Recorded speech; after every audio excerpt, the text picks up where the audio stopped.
ನೀವು ರಿಸೆಪ್ಷನ್ಗೆ ಬರಲ್ಲ ಅಂತ ಗುಬ್ರ ಹಾಕೊಂಡು ಮಲ್ಕೊಂಡ್ಬಿಟ್ಟಿದ್ರಿ. ನಿಮ್ಮನ್ನು ಹೇಗೆ ಒಪ್ಸೋದಂತ ಮನೆಯವರೆಲ್ಲ ತಲೆ ಮೇಲೆ ಕೈ ಇಟ್ಟು ಕೂತಿದ್ರು. ಆವಾಗ ಬಂತು ನೋಡಿ ಈ ಸೂಪರ್ ಸುಪ್ರೀಮ್ ಐಡಿಯಾ. ನೀವೇನು ಬೇಜಾರು ಮಾಡ್ಕೋಬೇಡಿ. ಸಾರಿ. ಮೋಸ, ತುಂಬ ಮೋಸ. ನಾನು ಯಾವುದಕ್ಕೂ ಒಪ್ಕೊಳ್ದೇ ಇರೋಳು ನಮ್ಮ ಸೀರಿಯಲ್ ಸ್ಟಾರ್ಸ್ ಬರ್ತಾರಂತ ಒಂದೇ ಕಾರಣಕ್ಕೆ ಒಪ್ಕೊಂಡಿದ್ದು. ನನ್ನ ಆಸೆ ಎಲ್ಲ ನೀವು ನಿರಾಸೆ ಮಾಡಿಬಿಟ್ರಿ. Sorry madam.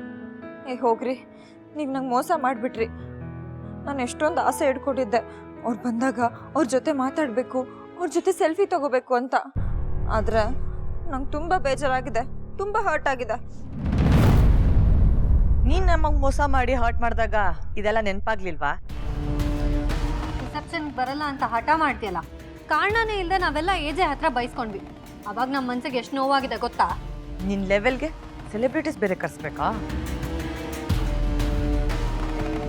ಆದರೂ ಮಾಡಿರೋದ್ರ ಬಗ್ಗೆ ಗಿಲ್ಟೇ ಇಲ್ಲ ಇವಳಿಗೆ. ಗಿಲ್ಟ್ ಇದ್ದಿದ್ರೆ ಅವಳು ಯಾಕೆ ಇಲ್ಲಿರ್ತಿದ್ಲು? ನೋಡಿ, ಈ ಜನ, ಈ ಅರೇಂಜ್ಮೆಂಟ್ಸು ನಿಮಗೋಸ್ಕರ ಅಲ್ಲ, ನಮ್ಮ ಮನೆತನದ ಗೌರವಕ್ಕೋಸ್ಕರ. ನೀವೇನಿದ್ರು ನಾವು ಹೇಳ್ದ ಹಾಗೆ ಕೇಳೋ ಗೊಂಬೆ ಅಷ್ಟೆ. ನಾವು ಹೇಳಿದ್ದನ್ನ ಬಿಟ್ಟು ಸ್ಟೇಜ್ ಮೇಲೆ ಒಂದು ಎಕ್ಸ್ಟ್ರಾ ಮಾತು ಆಡಬಾರ್ದು. ಅರ್ಥ ಆಯ್ತಾ?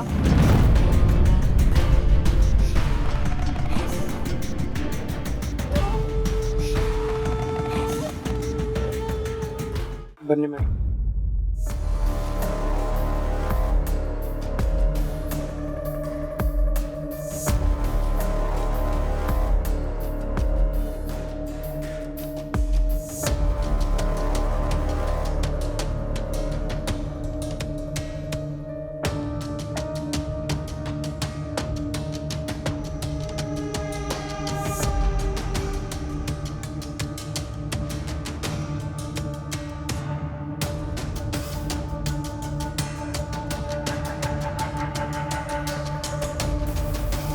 ಅಮ್ಮ, ಅಯ್ಯೋ ನನ್ನ ಕಂದ, ಬಾಯ್ಲಿ.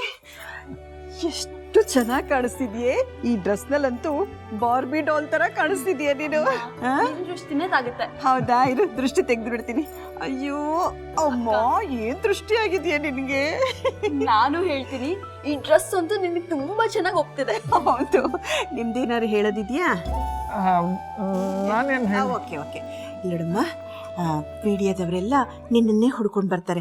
ಅವಾಗ ಸ್ವಲ್ಪ ನಂತರ ಲೆವೆಲ್ ಮೇಂಟೈನ್ ಮಾಡು. ಕೌಸಲ್ಯ, ಇರ್ರಿ, ಮಾತಾಡ್ತಾ ಇದ್ದೀನಿ.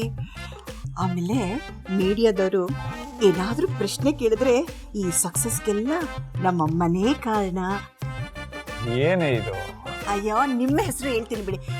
ಈ ಸಕ್ಸಸ್ಗೆ ನಮ್ಮ ಅಪ್ಪ ಅಮ್ಮನೇ ಕಾರಣ. ಅವರೇ ನಮ್ಮ ಬೇಸ್ಮೆಂಟು, ಪಿಲ್ಲರು, ಸ್ಟ್ರೆಂತು ಅಂತ ಸ್ವಲ್ಪ ಬಿಲ್ಡಪ್ ಕೊಡಮ್ಮ, ಎಲ್ಲರಿಗೂ ಗೊತ್ತಾಗ್ಲಿ. ಭಾಳ ಮುದ್ದ ಕಾಣಿಸ್ತಿದ್ಯಾ ಕಣೆ ನೀನು. ಒಳ್ಳೇದಾಗ್ಲಮ್ಮ. ಅಯ್ಯಯ್ಯೋ, ಒಳ್ಳೇದಾಗ್ಲಮ್ಮ. 100 ವರ್ಷ ಏಜೆ ಹೆಂಡತಿಯಾಗಿ ಚೆನ್ನಾಗಿ ಬಾಳು.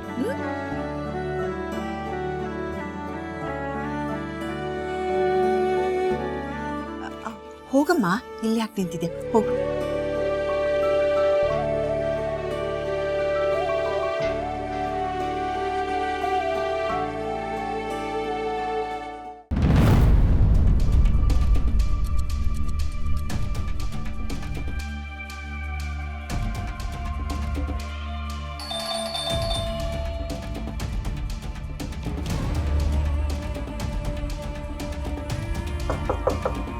ಲೀಲಾ,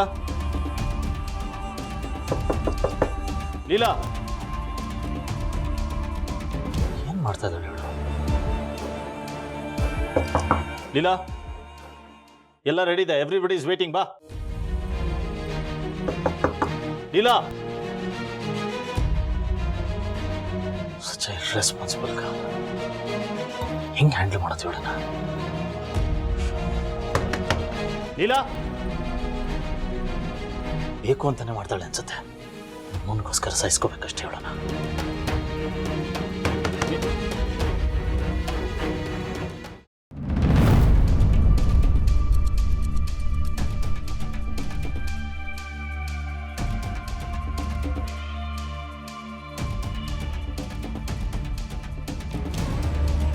ಏಜರ್ ವೈಫ್ ತುಂಬ ಚೆನ್ನಾಗಿದ್ದಾರಲ್ವಾ? ಹೌದೌದು, ತುಂಬ ಲಕ್ಷಣವಾಗಿದ್ದಾರೆ.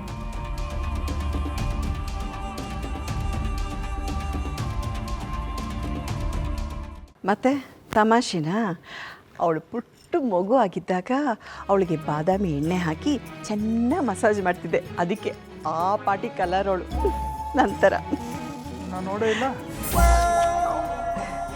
ಸ್ವಲ್ಪ ಸುಮ್ಮನೆ ಇರ್ತೀರಾ?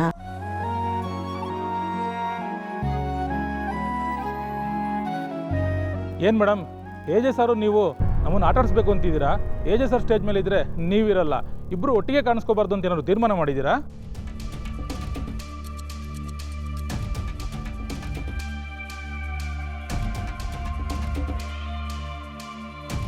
ಏಜೆ ಇಷ್ಟೊತ್ತಾದರೂ ಬರಲಿಲ್ಲ, ಇವರೊಬ್ಬರೇ ಬಂದಿದ್ದಾರೆ. ಭಯ ಆಗ್ತಿದೆ ನನಗೆ. ನೀವು ಯಾಕೆ ಭಯ ಪಡ್ತೀರಾ? ಅವಳು ತಾನೇ ಬೈಸ್ಕೊಳ್ಳೋದು, ಬೈಸ್ಕೊಳ್ಳಿ ಬಿಡಿ. ನೆನಪಿರಲಿ, ಇದು ಏಜೆ ಮನೆ ಫಂಕ್ಷನ್. ಅವ್ರು ನಮಗೆ ಬೇಕೋ ಬೇಡವೋ ನಮಗೆ ಅತ್ತೆ. ಅವ್ರೇನಾದರೂ ಎಡವಟ್ಟು ಮಾಡಿದ್ರೆ ಹೋಗೋದು ನಮ್ಮನೆ ಮರ್ಯಾದೆ. ವಿಶ್ವರೂಪ್, ವಿಶ್ವರೂಪ್, ಏಜೆ.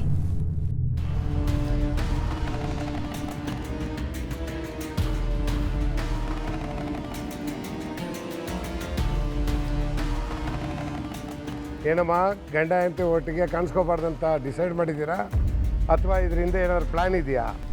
ಡೋಂಟ್ ವರಿ, ನಿಮಗೆ ಸಿಗಬೇಕಾಗಿರೋ ಇನ್ಫಾರ್ಮೇಷನ್ನು ನಿಮಗೆ ಸಿಗುತ್ತೆ. ನಾನು ಉತ್ತರ ಕೊಡ್ತೀನಿ.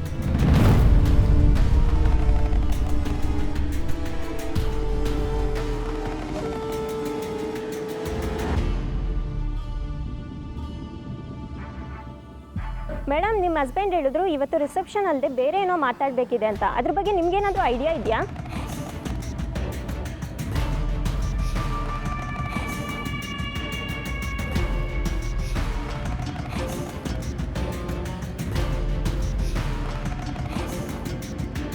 ಇವಳು ಸದ್ಯದಲ್ಲೇ ಬಾಂಬ್ ಬ್ಲಾಸ್ಟ್ ಮಾಡ್ತಾಳೆ ಅಲ್ವಾ?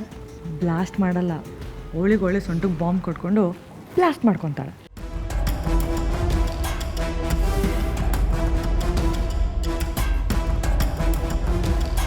ಮೇಡಮ್, ಏಜೆ ಸರ್ ಹೇಳ್ತಿದ್ರು ನಮ್ಮನ್ನೆಲ್ಲ ಸೇರ್ಸೋದಕ್ಕೊಂದು ಕಾರಣ ಇದೆ ಅಂತ. ಬಟ್ ಹೇಳ್ತೀನಿ ಅಂತ ನೀವು ವೆಯ್ಟ್ ಮಾಡೋ ಹೋಗಿ ಮಾಡ್ತಿದ್ದೀರಲ್ಲ.